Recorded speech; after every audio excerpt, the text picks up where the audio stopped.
J. Warner Wallace is adding mind reading and psychic to his list of alleged credentials as he reads the mind of someone that's been dead for about 2,000 years.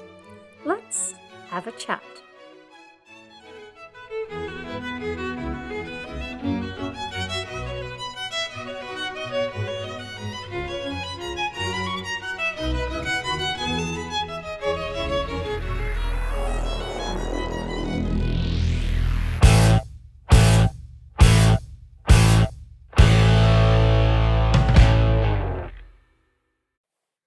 Hello and welcome. Thank you so much for joining me, and especially to my patrons and channel members. Michael Bell and Jonathan Nickel have joined the channel. Welcome to the family.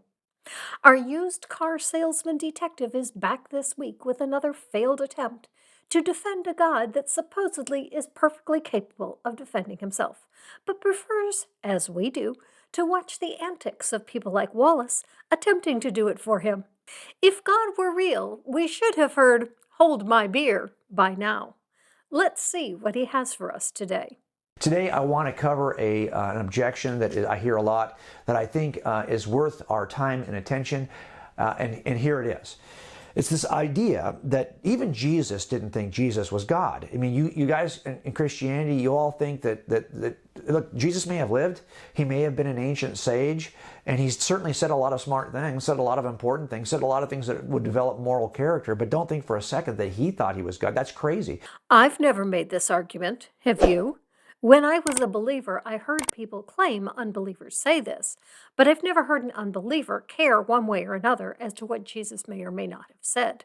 C.S. Lewis is famous for this argument, which needs Jesus to have made this claim to have any validity. Not that it has any validity even with the claim, as it's also entirely possible, probable even, that if Jesus thought he was God, he was mistaken. Lewis claims that if he believed he was God but wasn't, he would be, and I quote, "on the level with a man who says he is a poached egg." Not true. Many people have mental illnesses and are not on the level with a man who says he is a poached egg. Leaders of religious cults are charismatic and seem rational to their followers, yet many have deranged ideas when it comes to spiritual beliefs. A person can have a mental illness and not be drooling at the mouth and ready for a rubber room. Lewis does a serious disservice to those suffering from mental illness to portray all who suffer from such conditions in this way. But I digress. I don't even know if Wallace will go this direction. If he thought he was God, he'd be a lunatic. That was fast. Rabbit hole justified. Mr. Wallace, is everyone who believes something false a lunatic? You are convinced there was a global flood, despite the deluge of proof to the contrary. Does that make you a lunatic? Even I wouldn't go that far, but I'd be willing to bet that some of my viewers might. Rather, I think you are sadly mistaken because of the indoctrination you got as a child in this theology. And while you may have questioned these views in your teen and early adult years, you ultimately ended up right where you started, with the religious teaching of your youth. Ignoring the inundation of information that continues to pour in, you cling to a theology that developed to explain what is no longer unexplainable. And while holding to this flood myth is certainly a delusion, I would not call you a lunatic. I wouldn't even say that you are mentally ill. If you can hold to this delusion without mental illness, then so could Jesus think that he was God and not be a lunatic. While such a belief may seem odd in our culture today, in the first century, claims to deity were not unheard of. And he never said anything. You never find a place anywhere in Scripture where Jesus says, "Hey, by the way, guys, you know I'm God, right? You know that I am God, right?" True, even the Bible never makes this claim. It is inferred from Jesus saying that only God can forgive sins, and then forgiving sins. Also from him allegedly saying, "I am," referencing the great I am of the Old Testament, and then accepting worship, which only God is supposed to do. But remains the case that Jesus never directly said that he was God, according to the Bible. Oh dear, I hope I didn't steal your thunder, Mr. Wallace. You don't see Jesus say that. And so I often hear this objection, and believe it or not, I even hear it within the church. I was surprised to find how many people who would respond on social media to articles I've written who deny the deity of Christ. They would call themselves Christ's followers, but that version, and they're not just necessarily Jehovah's Witnesses or other people who knock Jesus down to a lower level. Some of these folks are attending non-denominational churches where they themselves personally, I'm not sure what's being taught from the pulpit, but they don't believe themselves personally that Jesus is God. They're not Trinitarians. They're not people who believe in the triune nature of God. You don't say. An argument heard almost exclusively among believers is a point of disagreement among believers. I ran into this myself once when I was talking to an elder of my church while I was a believer and was shocked when he said that Jesus isn't God. He clarified that he meant that Jesus isn't God the Father. In that sense, he isn't God. He said Jesus is divine, but not God, which makes no sense. I dismissed this as an error in theology on his part and figured God would straighten him out once he got to heaven. But I should have seen this for what it was, a major point of disagreement among believers that goes to core doctrine. Who is God? Who is Jesus? If believers can't agree on these points, they have no business telling us about it. They need to get their act together and decide what it is that Christianity is before they try to convince those like me on the outside that they know these things. Why don't y'all have a conference and make up your minds on this issue? We'll wait. 3,000 years later. Reincarnated Granny here. The conference is still going on. Don't think we're ever going to get an answer to this issue. Let's travel back to 2024 in our TARDIS, shall we?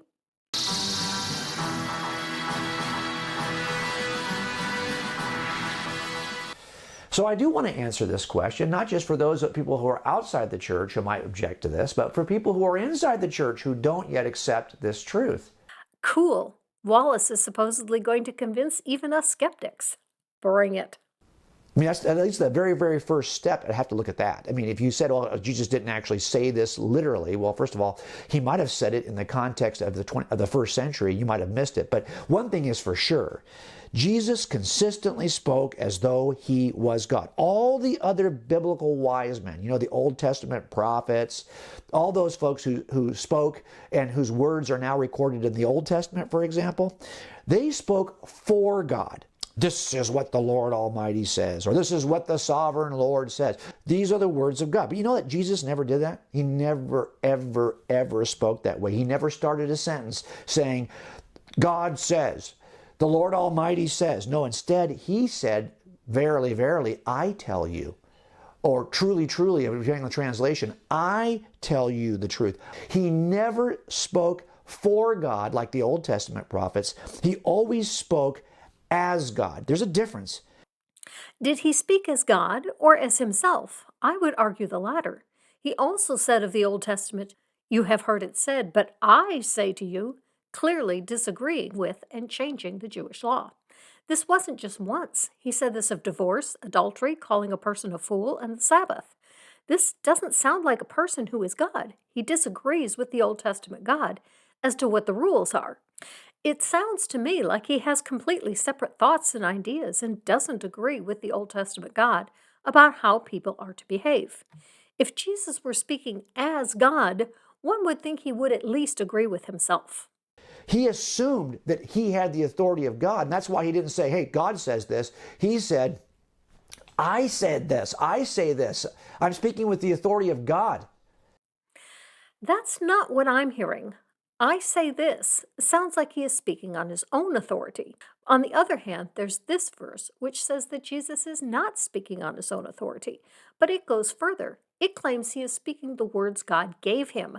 Sounds just like the other prophets to me. God told me to say this. The Bible can't seem to agree with itself as to whether or not Jesus is God. And by the way, that was not missed by his hearers. They often tried to corner him for blasphemy because they believed that they knew that he was speaking as though he thought he was God. Which leads us to another problem in the Bible. When the people pick up stones to stone him for declaring himself equal with God, he tells the people, you are all gods. And then he backs this with scripture.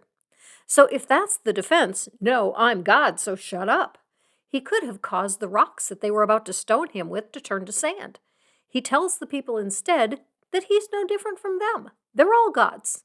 Sounds to me like the problem is the authors of the Gospels disagreed with each other as to what the story was, who Jesus was, and what his message was, resulting in a conflict between the Gospels. But these conflicts pale in comparison to the other issues between the Gospels, like the problems with the resurrection claims, which are insurmountable. I've covered some of those in other videos. It's too extensive to go into here unless Wallace brings it up. I'll leave a link in the description if you want more on that topic. So this idea that Jesus didn't even think he was God, that doesn't jive with the facts, especially when you can see that he spoke as though he was God. You seem to be under the impression that you know Jesus' thoughts. Are you a mind reader? Jesus is dead. To know the thoughts of Jesus now, you would also have to be a medium or psychic. If Jesus had written anything himself, you could claim to know some of what he thought, but he didn't.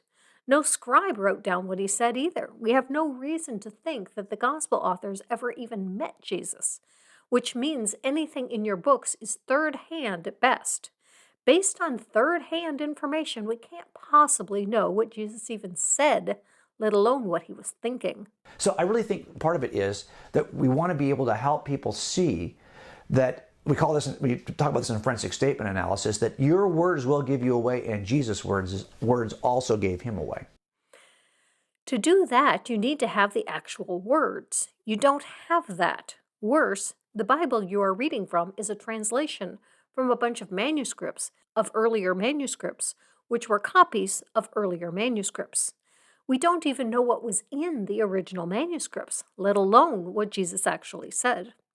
According to Bart Ehrman, the first Bible put together from the Greek manuscripts, the Latin Vulgate already existed at this time and was in use by the Catholic Church, was produced by Desiderius Erasmus and Johann Froben. They were aware of another work of the same type that was in the works, so they made haste to publish first, which they did in 1515. They relied heavily on one 12th century Greek manuscript for their work. They did consult other Greek manuscripts available to them to correct the text in places. But for one section of Revelation, as well as portions that don't appear in any of the Greek manuscripts, like the story of the woman caught in adultery in the Gospel of John, they borrowed from the Latin Vulgate, translating it into Greek. This work then became the basis for the translation that today is the King James Version, as well as it being the standard form of the Greek text for the Western Bible publishers for the next 300 years. We don't have Jesus' actual words. We don't have the words of witnesses to what Jesus said. What we have is translations of copies of copies of copies of copies of text by unknown people who made claims about what they heard that Jesus said. Take that into a court of law and try to introduce it as evidence. Another way that you can respond to this objection that Jesus didn't even think that Jesus was God, even if there's not a direct statement, if all I had were the indirect statements of Jesus, this would provide me with strong circumstantial evidence, would at least tell me that he, and that's why, and his hearers knew this, and to not speak for God, but to speak as though you have the authority of God. Oh, please. Either you're crazy, or you're just provocative, or you really think that you're God. So Wallace's second point is, go back and listen to my first point again, because pointing out indirect statements of the direct statements is what we just covered. I mean, the whole Jesus spoke as one in authority wasn't looking at the direct statement, but at the indirect statement. The he said only God can forgive sins and then he forgave someone was looking at the indirect statement. So we already did this. Next. Now you can say that's crazy, but the objection is that even Jesus didn't think he was God. Well, look, that's not true. Now you could argue that he falsely thought this, that he was crazy to think this, that he shouldn't have thought this, all those things. That's another issue altogether. I'm going to go with we can't possibly know what Jesus thought. Even if he existed as a person and wasn't a mythicized version of a person or a group of people from the first century. And since believers can't agree on this, and you don't claim any psychic powers, I'm going to go with we have no idea what Jesus thought. So we can't draw any conclusions based on these thoughts that we don't know about. But to argue that he didn't even think he was God, that's kind of silly. When your scripture can come up with the actual words of Jesus, you might have a point. When you can even come up with the original manuscripts of what people claimed that Jesus said, then at least you'd be on a little bit firmer ground. But to claim to know the thoughts of a person who never wrote anything, nor do we have any of the original writings of anyone who lived in his time who wrote of him, is just ludicrous.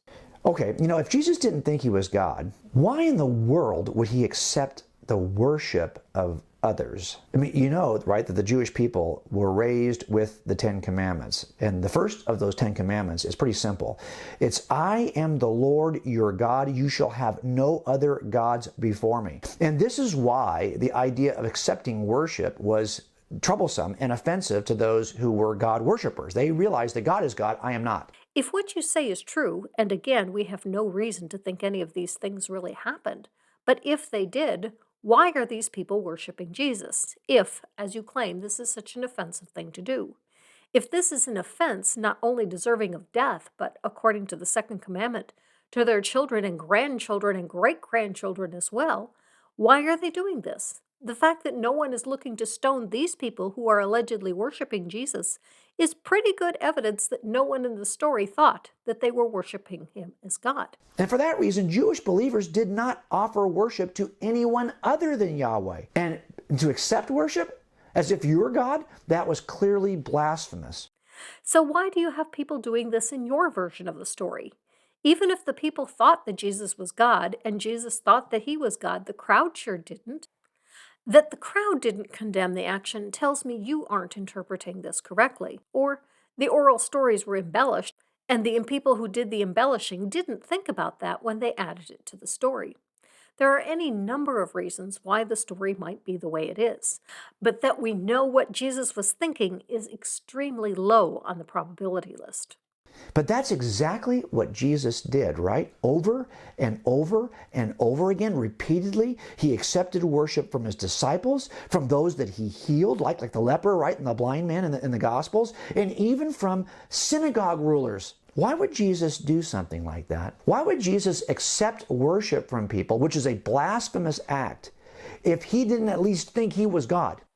Why would the synagogue ruler? Again, why did the other synagogue rulers not condemn this and threaten to stone these? Could it be that what they were doing was just being grateful for being healed and it didn't rise to the level of worship? Could it be that these things didn't really happen and they're just stories? Let's look at the passage. It's Matthew 9:18. That's the NIV. No worshiping Jesus there. It's supposed to happen before the girl is even healed. Here's Matthew 9:18 in all English translations. In 15 out of 64 different translations he did, and in 77% of the translations he didn't. He either bowed down, got on his knees, or knelt down. According to Bible Hub, the word translated as worshipped is this word in Greek, which appears many times in the New Testament, being translated worshipped sometimes and bowed down sometimes, and sometimes gave homage. If the point is to prove that Jesus was in fact worshipped by these people, the Bible isn't clear on the point. Maybe God should have chosen a better word that was slightly less ambiguous to inspire this author. In the Luke version of the story, this word is used, which indicates he fell at Jesus' feet, a word with no connotations of worship. In the Mark version, Jairus again falls at Jesus' feet, again using a word carrying no connotations of worship. John doesn't include this story. So 3 accounts of the story, and the worship only takes place in one of the 3 accounts, and then in fewer of 1/4 of the translations of the story. Mr. Wallace, do you really want to hang the divinity of Jesus on so flimsy a hook? Are you really so sure the people were in fact worshiping? Those giraffes you sold me, they weren't Worship. They just walk around eating and not Worshipping. You sold me Atheist. giraffes. I want my money back. Here's the leper worshiping, and it's the same thing, the same word with ambiguous meaning that isn't consistently translated as worship. The blind man is in John 9:38, and that one is more consistently translated as worshipped, but even that one isn't 100%. So did anyone in Jesus' day worship Jesus? No one knows. Again, you can argue that he isn't God, that was foolish, that he was crazy to do that. But the idea here is that clearly Jesus thought he was God because he accepted the worship that was offered and it was limited, prohibited only to God, to Yahweh. To do that, if you don't think you're God, I mean, this is why he was accused of blasphemy so many times in the New Testament. Was he now? He was accused a few times, I'll grant you that. According to Steve Shirley at the site Jesus is Alive, he made the claim 5 times. The first was one that we've already discussed, when Jesus told the paralytic his sins were forgiven. If it's true that only God can forgive sins, the Catholics, the largest group of Christians, didn't get the message, as their priests forgive sins in the confessional on a regular basis. The next we also already discussed, where Jesus is accused of blasphemy, and he tells the crowd that they are all gods. Was the entire crowd now all blaspheming by not denying it? Or is the Bible blasphemous for making the claim? The third is at Jesus' trial, where frankly, Jesus' claim in the Matthew and Luke versions is ambiguous. He only says that they said it. The Mark version of the story is much clearer. Here Jesus says, I am, which makes me wonder, since the Matthew and Luke authors had the Mark version of the story when they wrote their versions, if they believed that Jesus clearly said that he was God, why didn't they keep that part of the story? Why change it to be so ambiguous if this was as important to the theology as well as claims? More importantly, if there is a Holy Spirit inspiring these stories to get across a message of an omniscient God, why are the authors getting different messages from this Spirit? The final 2 are indirect claims. Since Wallace doesn't cover them, I will also leave them be. But listening to the behaviors, by the way, we do this in criminal trials all the time, right? No, we don't. If I went before a jury with evidence like this that is so open to interpretation that even the witnesses themselves, I'm calling the Gospels witnesses here because they were written not by witnesses, but because this is what we have for testimony, they can't agree on what it means. If we are going to use the analogy of a court case, and I went before a jury with a charge against Jesus of blasphemy with this as my evidence, I think Jesus would be found not guilty every time, as not only was there reasonable doubt, but even in the stories themselves, it doesn't appear the people there were convinced either. If the people that were there didn't think that Jesus was God, why should I? We watch how a suspect behaves prior to the crime, because it's like a fuse that's burning, and it's burning toward that detonation moment which he's going to do something he shouldn't do. Where are you going with this? Did Jesus commit a crime? If you're referring to the blasphemy thing, if Jesus really were God, it wouldn't be a crime, and he would know that. So if you are examining his life for the kind of behavior that leads to a crime, then you should find nothing, as Jesus wasn't preparing to commit a crime. And then after that explosion takes place, there's all this stuff that's lying around from the explosion. What we're doing for criminal trials is helping juries to see the fuse burn, to see the act occur, and then to understand how all the pieces that fall to the ground afterward are only consistent because he did do this. It doesn't always work that way. Many crime scenes have no physical evidence. It's why many crimes go unsolved. But what is this alleged fuse? And so we're looking at behaviors of the suspect both before the crime and after the crime. I'll give you an example of this. We did a case one time where we interviewed someone. This ends up being the suspect in our case. And we interviewed him within a day or 2 of the murder. The interviewers determined that they were not going to tell him that the victim had been killed. They were simply going to say that she was missing. And that was going to help us because we said that she was missing. And he said, okay, well, he went along with it. Now, of course, in his mind, he knows that she's dead. You presuppose that he was the perpetrator. You don't have any evidence yet. So why did you presuppose this? You do realize that when you start with presuppositions, you then slant the case to make the evidence say what you want it to. It's the same with Christianity. If you presuppose that Jesus was God and then go look for places where he might have said something that kind of fits that presupposition, that will be your evidence. To make a case beyond a reasonable doubt, however, you need to look at the evidence without the presuppositions, because the prosecutor doesn't get to pick a jury that will presuppose that your suspect is guilty. It doesn't work that way. Right? But she's not missing. She's dead. But we simply want with missing. And then at one point in the interview, he accidentally slipped and said something that confirmed for us that he knew she was dead. Yep, this happens. You got lucky this time. So, did Jesus say something to indicate that he knew he was going to commit blasphemy? That seems to be the logical application of the analogy. If so, then Jesus didn't think he was God, if he thought claiming to be God was a crime for him. But we hadn't told him she was dead. We had just told him that she was missing. This was a slip. His words gave him away. Well, this process of trying to set the stage, right? We do that intentionally so we can set the stage and see if he'll give us a piece of data that only makes sense if he is in fact the killer and has knowledge that he shouldn't have. There's something that happens to that too when you look at the words of Jesus, right? You're looking to see what is the foundational mindset from which he makes any proclamation. And again, are you a mind reader and a psychic that you can get this information? Or did God tell you this directly? In which case, why isn't God telling everyone directly? Because that's going to tell us something about, at least about what he thinks of himself. That's it? The verses you already gave us, the alleged bomb from your analogy, are the claim and the evidence of the claim?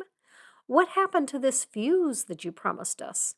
What happened to the alleged statements and actions leading up to the statements that are supposed to support your claim, that these statements are in fact the claims of deity? Once again, the master of bait and switch has struck again. He baited us with promises of statements and actions leading up to the claims of deity that would confirm the mindset of Jesus, and then delivers us nothing. Just look at the claims. The claims are the evidence. Sorry, Charlie. Claims are not evidence. The claim is just the claim. And so it's using this forensic statement analysis approach that helps us to make a case that Jesus did. In fact, in the first section of this video, we talked about how those words gave him away, but clearly even his actions gave him away. This also happens with suspects. Sometimes they'll behave in a certain way after the fact that they should not be behaving in unless they know something they shouldn't know. If they return, for example, back to a scene where we think they've dumped the gun, and a guy goes back to that scene again and again to make sure the gun's not resurfacing, like if he pitched it off the pier into the ocean, if he makes 3 trips back to the pier, that he typically would never go to the pier, and everyone tells us he's not even a fan of the pier, but he goes 3 times after the case to make sure his gun has not been found. So let's have your evidence for Jesus returning to the scene of the crime. What evidence is there that Jesus is trying to cover up this blasphemy? You've painted yourself into a corner here. If such evidence exists, it blows up your entire case. As if Jesus was trying to cover up his blasphemy, that would be good evidence that he did not think he was God, and he was trying to get away with having broken the Jewish law. If no such evidence exists, then the promise of evidence covering up the crime is just you blowing more smoke at us. That behavior is going to tell us something about what he thinks he knows. Jesus' behavior tells us something about what he thinks of himself. So we're using both behaviors and words to see if Jesus thinks he is God. Please stop beating around the bush and get to these alleged behaviors. Really focus on words that are not kind of like circumstantial. They're much more clear. They're much clearer. They're not just that Jesus has a mindset, so that when he does speak, he's speaking. No, there are places where Jesus specifically said things that only make sense if Jesus thought he was God. They're very, very clear. Wait, what happened to the behaviors? I was looking forward to the behaviors you promised us. More bait and switch. Okay, I guess we need to settle for words. Are you going to just restate your claim again for the 5th time, as if saying it enough times will somehow make it be true? There is a list of these. If you go into the Jesus section of our writings tab online, you will see that there's an entire section on just the case for Jesus. And just type in words of Jesus in the search bar at our website. You'll see there are several articles that give you the entire robust list. Seriously, dude? You made an entire video on just that Jesus claimed to be God. And other than the claims themselves, your evidence is, go look at my webpage. The evidence is there. Jeez Louise, you couldn't even put your own evidence for your own case in your video? I know why he did this, because most people won't bother to look. If they are believers, they'll just take his word for it. If they're unbelievers, they likely will dismiss him as not having made his case. But let's look. Website, writings, words of Jesus. Here's what I find. I'm really not sure what he's getting on about. Maybe this one. There are several pages to this, but here's the part on, is Jesus God? Jesus' claim to be God is a minor subpoint. It has one verse to support it, and the link takes us to this page, which overstates the case, as most apologists admit that Jesus was never clear on this point. He was ambiguous at best. They should have taught you this in detective school, Mr. Wallace. If you overstate your evidence and then present less evidence to the jury than you promised them, you will lose every time. The fact that your evidence doesn't support your claim will create reasonable doubt even in an ironclad case. What does the article say? It has just one point, John 8. This is one of the two indirect claims to divinity, as Jesus did not say directly in it that he is God. He says, "Before Abraham was, I am." It also says the crowd picked up stones to stone him, and Jesus slipped away. Wallace then claims that Jesus did this repeatedly over the course of his ministry. The Mark 14 verse is again Jesus' trial, where he is asked if he is the Messiah, the Son of the Blessed One, whatever that means, and he says, "I am." They decide that this is a claim to being God, but really, they were looking for an excuse to condemn him. This isn't exactly a plain claim to godhood. Even if it were, it still doesn't make it true. What's more, if this really were important, why is this less clear in the other gospel accounts of the same event? Worse, in John's version, it didn't even happen. The next verse Wallace has listed is John 18, 5-6. Here Jesus says, "I am he," but this is in response to them looking for Jesus of Nazareth. He doesn't claim to be God here, he only claims to be Jesus of Nazareth. Mr. Wallace, did you include this in your article, hoping that no one would look at the verse and notice that it doesn't support your case? In the next one, Jesus again claims, "I am he," but again it is unclear as to what he means. Even the disciples in this passage didn't understand that this was a claim to divinity. The last reference is again to the same passage. In the passage, he says that God is with him, not that he is God. So much for the article giving us a robust case for Jesus claiming to be God. Again, I think you do need to know the bottom of the iceberg in order to be effective when you're only describing the top of the iceberg. I don't know. I thought you actually had a better case in this video than you did in the article. It only had one point and it was weak. I want you to have that depth of knowledge, even though I know that in a conversation, you're probably just going to have to be able to talk about the categories of Jesus' statements. You're probably not going to have time or the ability, unless you've memorized these addresses, to be able to say, well, yes, in John 10:26, he said that. Well, maybe you might memorize that, but most of us just want to be able to say, well, there are these broad categories of statements that Jesus makes. Addresses? I've not heard references called addresses before. Interesting that he gives believers so little credit. You won't be able to memorize these verses. Why not? It's not that complicated. It's not like there's a lot of them. The problem with coming to me with broad categories is all you have here are claims. If you are arming your audience with mere claims, you do them a disservice, as they still can't defend their faith because they have no evidence. This would be like sending a prosecutor to try a case with only an opening and closing statement and no witnesses. Yeah, it's really that bad. So let's go ahead and do that again. Here is the response. Look, I think Jesus certainly said enough. I mean, he specifically said enough to indicate that he thought he was God. I don't have to just look at his behaviors and his kind of the tangential things that he said. I could point to specific things that he said. For example, you realize that he claimed to have the same place of origin as God. By the way, that's in John 8, verses 23 and 24. This is again from that same passage in John 8. And it was so clear to this crowd that it was a claim to divinity that the crowd responds with, "Who are you?" If Jesus thought that he was God, the people listening to him didn't get that impression from these verses. So if you're claiming you have the same origin as God, that's very unique. That puts you in a unique category amongst all humans, right? Not only that, he said that he had the authority over angels, like God has authority over angels in Matthew 13:41. This is even weaker. It says the Son of Man will send out his angels. Jesus doesn't even claim to be the Son of Man here. And he's using the third person. It sure doesn't sound like he's talking about himself. If he were, I would expect him to say, "I will send out my angels." My primary point is divine hiddenness. If Jesus really was God, thought he was God, and wanted people to know that he was God, he didn't do a very good job of trying to reveal that. If he had, you wouldn't be here trying to find passages that kind of sort of support your point. The Pharisees were right to ask, "If you are the Christ, tell us plainly." But unfortunately, Jesus doesn't do that. He says, "You have said it."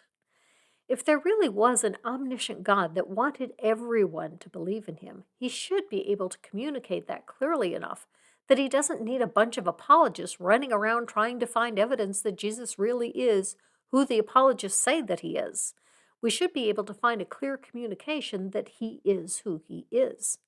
If Jesus wants people to know this, why are you here making this video and your website and your articles?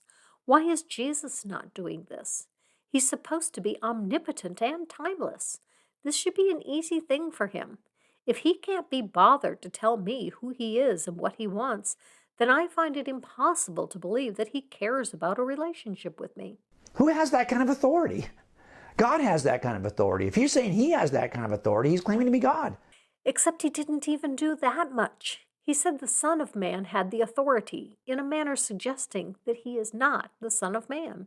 He even claimed equality with God in John 10. Oh, there's that verse I was talking about that maybe you haven't memorized, from 25 to 29 in John 10. Back again to the passage where Jesus says that he and the Father are one. But then he backpedals by telling the people that they are all gods. And then he somehow escapes their grasp, despite him being in the temple in Jerusalem at a Jewish festival. If Jesus could miracle himself out of the crowd to keep from getting stoned to death, could he not more easily have miracled them to understand who he was? Or was he not ready for people to believe in him yet? And once again, we are at the divine hiddenness problem. The people who heard these statements, at least those three categories I just gave you, they were clear. They understood what he meant. They understood what his statements meant. In fact, they accused Jesus of claiming to be God. They wanted to stone him to death on several occasions. Why? Because he claimed to be God. It was his claims of deity that provoked them to want to kill him for blasphemy. That only happened once, according to the Bible. It's just reported in more than one gospel. There is a report of a different time that people wanted to stone Jesus and he miraculously escapes. But it's in Luke 4. In this passage, Jesus' crime isn't claiming to be God. It's that he refused to do a miracle for the people. And lest you think I am taking the wrong message from the passage, here's a Bible commentary making the same claim. If it was claiming to be the fulfillment of the scripture that was the reason the crowd wanted to stone him, not only did the crowd not get the message that Jesus was in fact God, the commentator didn't get that message either. So of the two times that the crowd wanted to kill Jesus, only one was for claiming equality with God. You are overstating your evidence again. Have you considered the fact that people who heard Jesus in his own day, they understood him clearly to be saying that he was God? I mean, if you get that, that unlocks the key to everything else. Well, that's the problem then, because I don't get that. Yes, some in the crowd thought that in this passage, but they specifically are said not to have gotten it from some of the other times that Jesus said it. Jesus backpedals the statement and makes it ambiguous. If there were a God that wanted me to believe that, I would think that he would be able to do a better job than this at communicating the message. And if he botched it this badly in the first go-round, he should have tried again. I think sometimes it's possible for us to misinterpret or expressions or phrases in the Bible because we are trying to interpret them under the lens of the 21st century. You are really understating the problem there, Mr. Wallace. Not only are we looking at this within our own culture, but worse is that we don't know what it is we are looking at. Who wrote these Gospels? Why? What was their agenda? Is what we have today the same as what was originally written? The answer to that is a resounding no, as we know the early manuscripts were changed as they were copied, as we have evidence of the changes in the surviving manuscripts. The fact that we have none of the original manuscripts makes it impossible to get a reliable doctrine from a few words, as we can't know if these words were in fact the correct original words. The general ideas are a much safer bet. But to claim to know what Jesus was thinking or saying sufficiently to know what words he used to support a claim for divinity goes too far. We can't have that kind of level of confidence in the bits of evidence we have. And again, if there were an omniscient, omnipotent God that wanted us to have this information, getting it to us should be an easy task for him. If your response is, he wants you to have faith, fine, then he doesn't want us to know. He doesn't want us to have confidence in his word, which runs directly afoul of the words in the book that he supposedly wants us to have faith in, making such a faith contradictory.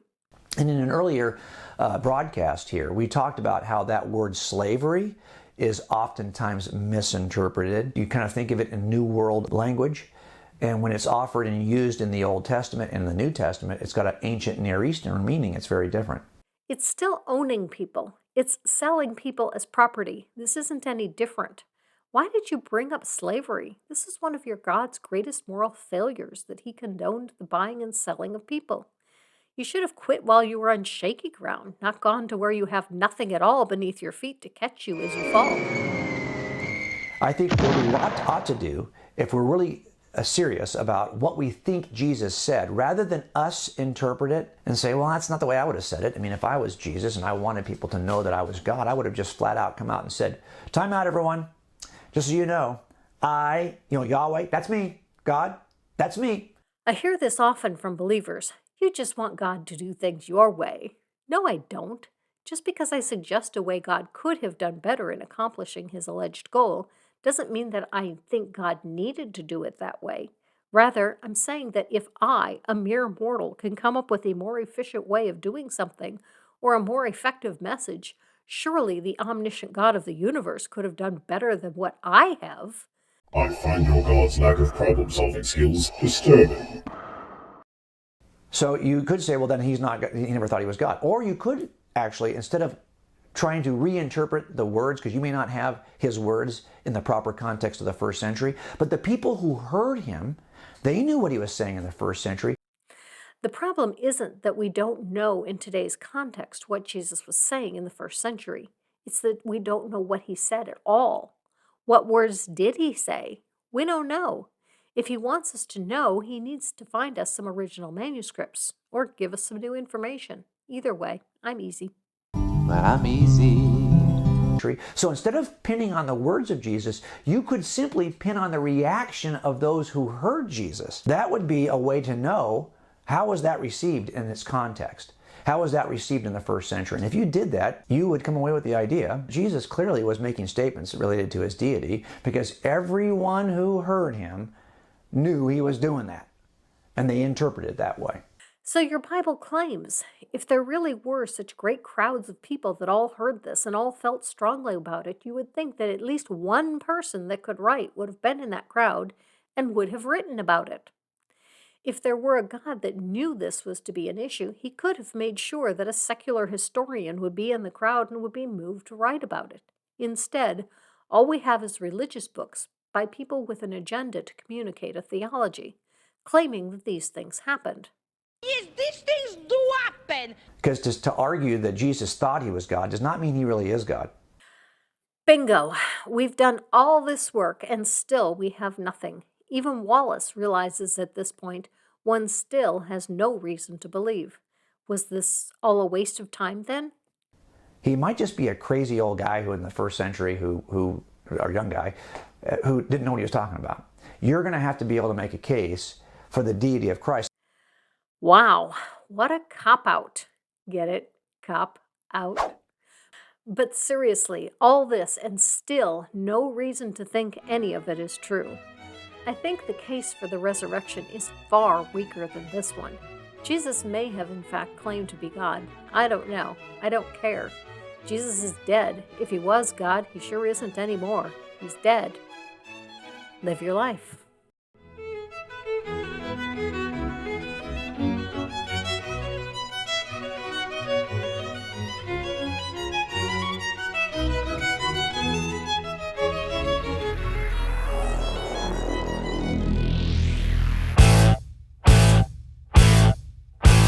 This week, fresh hot chocolate chip granny cookies go to David Pebworth and Data Jack.